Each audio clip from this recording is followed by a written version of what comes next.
Mami Ella, sagutin kita. So, EDD is April 2027. Gusto ko rin makakuha ng Max Mat Ben. Then, kailan kaya ako mag-start maghulog sa SSS voluntary? Employed ako dati. Plan ko mag-voluntary contribution po. Thanks.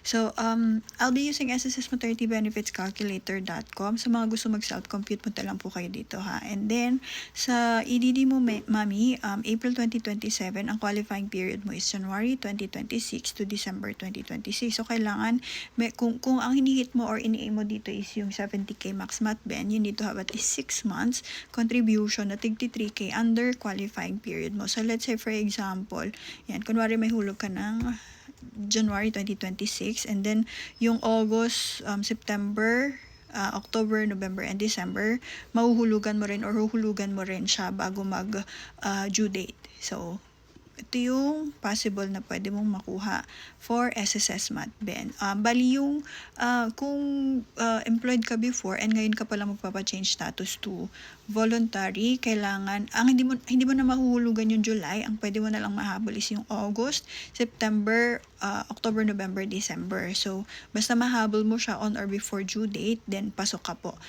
Yung due date ng December, make sure na mabayaran mo siya on or before December po. So, within qualifying period. That's for Mat Ben. Pero normally, for SSS contribution, ang due date ng mga contribution is on or before end of the following month. But yun nga, since Mat Ben yung gusto mong makuhang benefits, then may exemption po sila sa due date ng SSS contribution for Mat Ben.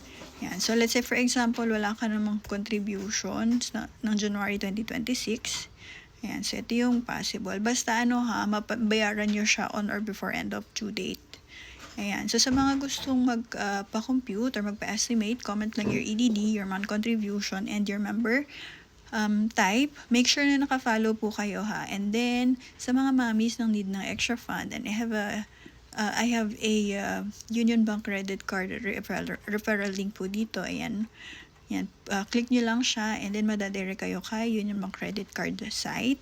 Wala naman tayong commitment dito whether you're qualified or not. Pwede po kayong mag-fill up.